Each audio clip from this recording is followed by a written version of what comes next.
бозори навсохти набераи раис ҷумҳур савдогаронро муфлис кардааст. хабари мухолифи сиёсати пешво раиси варзобро ба истеъфо бурд. боз ҳам эмомалӣ раҳмон ба захираи 2 солаи озуқа амр кард. навбати аз худкунии бизнеси мардум ва ғаспҳои рейдерӣ ки аз хусурбачаи раис ҷумҳур Ҳасан Асадуллозода ба духтару домоду писаронаш гузашта буд, ҳоло дар ҳоли гузаштан ба набирагонаш аст.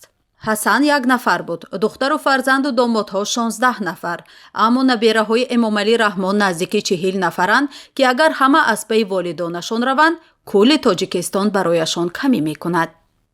нахуст набераи раис ҷумҳур Исмоил Соҳибов ки бинобар таблиғи расонаҳои давлатӣ ва тамаллуқкорон ба соҳибкори ҷавону саховатманд табдил шудааст, ба сохтану ғасби бозорҳо ва кӯчондани маҷбурии савдогарон аз бозорҳои дигар ба бозорҳои худаш шурӯъ кардааст.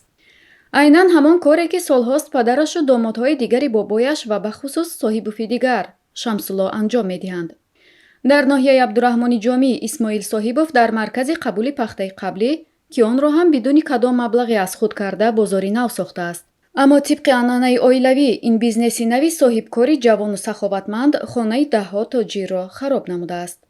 боз ҳам тибқи анъанаи кайҳо дар кишвар роиҷ, тамоми мақомоти ноҳия сар аз ҳукумату додситониву амнияту пулис то хадамоти сӯхторхомӯшкуниву беҳдоштӣ дар хидмати нахустнабераи раис ҷумҳур қарор гирифтаанд, то бизнеси нави ӯ ҳар чӣ зудтар ба овардани даромад шурӯъ кунад. тамоми савдогарони бозори қадимии Сомониён ки ҳудуди 200 нафар гуфта мешаванд, фармон гирифтанд ҳар чӣ зудтар дуконҳои худро ба бозори нави соҳибкори ҷавону саховатманд Исмоил Соҳибов интиқол диҳанд. ҳатто бештари онҳое ки то ин замон дар кӯчаву гузарҳо дукон доштанд, маҷбуранд дуконҳояшонро ба бозори набераи раис ҷумҳур интиқол диҳанд.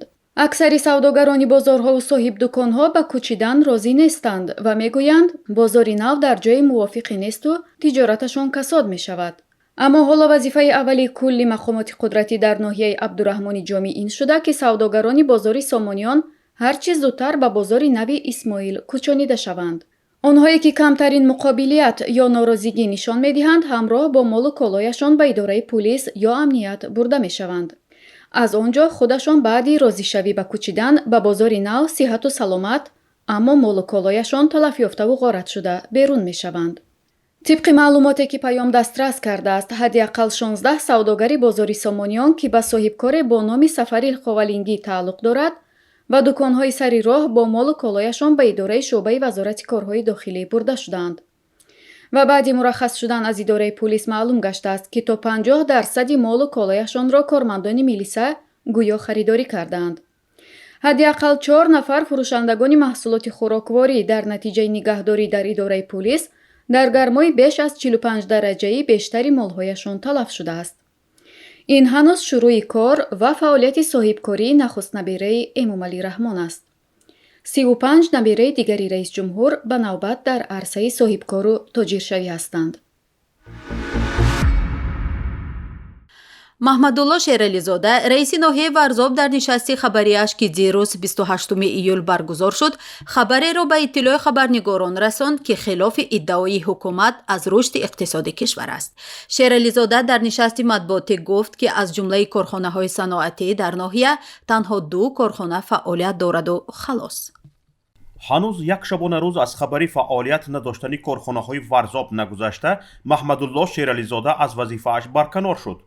раиси акнун собиқи ноҳияи Варзоб дар нишасти матбуотӣ гуфт, дар ҳудуди ин ноҳия 15 корхонаи саноатӣ мавҷуд аст ки аз онҳо ҳамагӣ 2 корхона фаъолияти доимӣ доранду халос. 13 корхонаи дигар пурра ё муваққатан аз фаъолият боз мондаанд.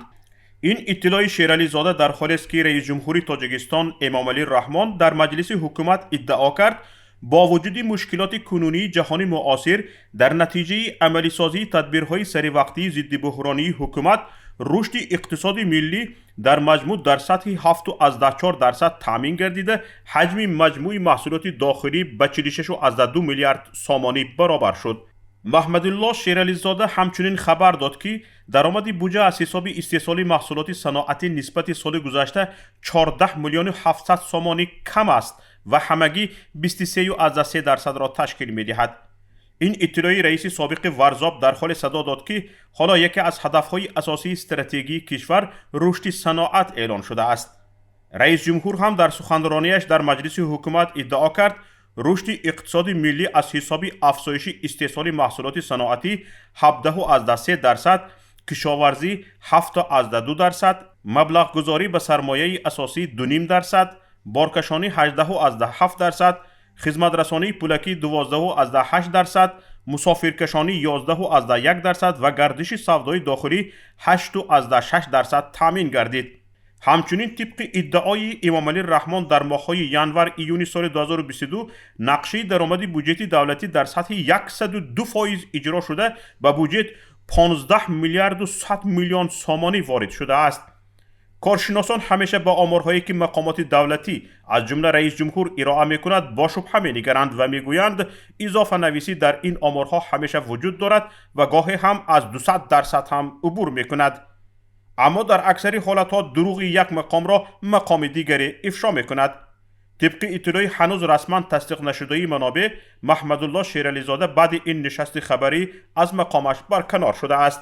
یک مسئول ناحیه ورزاب گفت واقعا بعد نشست خبری به شیرعلیزاده از دستگاه اجرایی رئیس جمهور زنگ زدند و او پس از آن گفتگوی تلفنی وضع خوبی نداشت.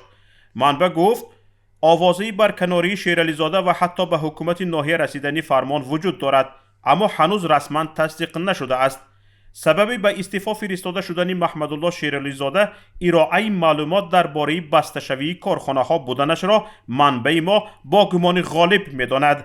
به گفته او شیرعلیزاده اطلاعی داده است که به سیاست امروزه موافق نیست.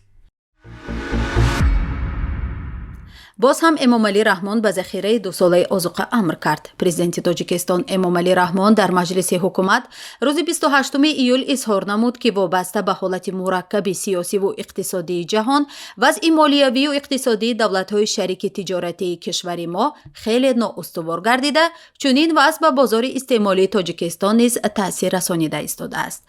طوری که خدمات مطبوعاتی سرور دولت خبر می‌دهد با در نظر داشت وضع مرکب جهان به راهبران ولایت‌ها، شهر و ناحیه‌ها و نمایندگان حکومت، رئیس جمهور دستور داده است که تیاری به دوره تیر ماه و زمستان در پیش ایستاده در نوبت اول آمادگی مؤسسه‌های اجتماعی و اهالی سری وقت جمع‌آوری نمودن حاصل تدبیرها اندیشند.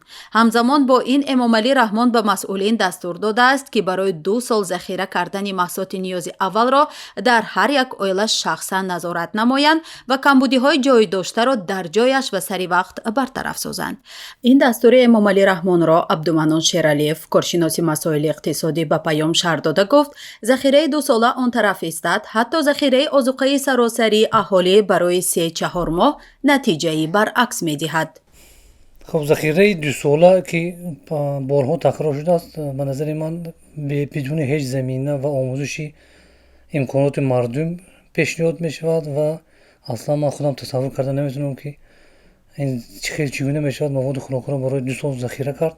هرچند بعضی موادها امکان ذخیره کنی هست مثل گندم، برنج اینا، لیکن برای این هر یک خانواده باید شرایط ذخیره کنی و اسباب ذخیره کنی داشته باشد که تقریبا غیر امکان است و واجب شدن این کار با امر رئیس جمهور به نظر من تنها راه دیگری را برای فساد باز میکند و کارمندان دولتی با تفتیش خانه‌های مردم اساساً به یک رشوه‌خوری دیگر شروع میکنند که باز یک بار گران دیگر به دوش مردم میشود. همچنین امامعلی رحمان دستور داده است که با مقصد کم کردن وابستگی بازار استعمالی از محصولات سوزشواری وارداتی و تطبیق پرینسیپ‌های اقتصاد سبز در کشور جریان گذریش به واسطه‌های نقلیات برقی یعنی الکترواتومبیل‌ها و دیگر واسطه‌های نقلیات با استفاده از منبع‌های آلترناتیوی انرژی از جمله گاز مایع وسعت داده شود.